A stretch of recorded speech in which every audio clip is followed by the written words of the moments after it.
ಕನ್ನಡ ಶೀಘ್ರಲಿಪಿ ಉಕ್ತಲೇಖನ 140 ಅಕ್ಷರಗಳ ವೇಗ. ಅಧ್ಯಕ್ಷರೇ, ಮುಖ್ಯ ಅತಿಥಿಗಳೇ, ಮಹನೀಯರೇ ಮತ್ತು ಮಹಿಳೆಯರೇ, ಈ ಒಂದು ಸಮಾರಂಭ ಅಪೂರ್ವ ಹಾಗೂ ಐತಿಹಾಸಿಕ ಘಟನೆಯುಳ್ಳದ್ದು. ಏಕೆಂದರೆ ಈ ಕ್ವಿಟ್ ಇಂಡಿಯಾ ಚಳುವಳಿ ನಡೆಸಿ 50 ವರ್ಷಗಳಾಗಿದ್ದು, ನಾವು ಈಗ ಸುವರ್ಣ ಮಹೋತ್ಸವವನ್ನು ಆಚರಿಸುತ್ತಿದ್ದೇವೆ. ಇಂತಹ ಒಂದು ಸುದಿನದಲ್ಲಿ ನಾವು ನೆನಪಿಸಿಕೊಳ್ಳುವುದು ಅತ್ಯವಶ್ಯಕ ಹಾಗೂ ಅರ್ಥಪೂರ್ಣ. ಭಾರತವು ಬ್ರಿಟಿಷರಿಂದ ಸ್ವಾತಂತ್ರ್ಯ ಪಡೆಯಲು ಹಲವಾರು ಹೋರಾಟಗಳನ್ನು ನಡೆಸಿತು.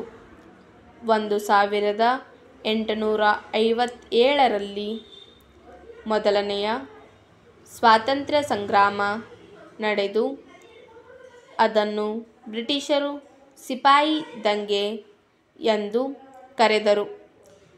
ತದನಂತರ ಅನೇಕ ಚಳುವಳಿಗಳನ್ನು ಅಖಿಲ ಭಾರತ ಕಾಂಗ್ರೆಸ್ ನಡೆಸಿ ಜನರಲ್ಲಿ ಜಾಗೃತಿಯನ್ನು ಮೂಡಿಸಲು ಕಾರಣವಾದವು. ಕೊನೆಗೆ ಮಹಾತ್ಮ ಗಾಂಧಿಯವರು ರೋಸಿ ಹೋಗಿ ಮಾಡು ಅಥವಾ ಮಡಿ ಎಂಬ ಕೊನೆ ಚಳುವಳಿ ನಡೆಸಬೇಕೆಂದು ತೀರ್ಮಾನಿಸಿ 1942ರ ಆಗಸ್ಟ್ 7 ಮತ್ತು 8ರಲ್ಲಿ ಬ್ರಿಟಿಷರೇ ಭಾರತ ಬಿಟ್ಟು ತೊಲಗಿ ಎನ್ನುವ ಚಳುವಳಿ ನಡೆಸಲು ನಿರ್ಧರಿಸಿ ಇದರ ಬಗ್ಗೆ ವೈಸ್ರಾಯರಿಗೆ ತಿಳಿಸಬೇಕು, ಇಲ್ಲವೇ ಭೇಟಿಯಾಗಬೇಕೆಂದು ಸಭೆಯಲ್ಲಿ ತೀರ್ಮಾನಿಸಿದ್ದರು.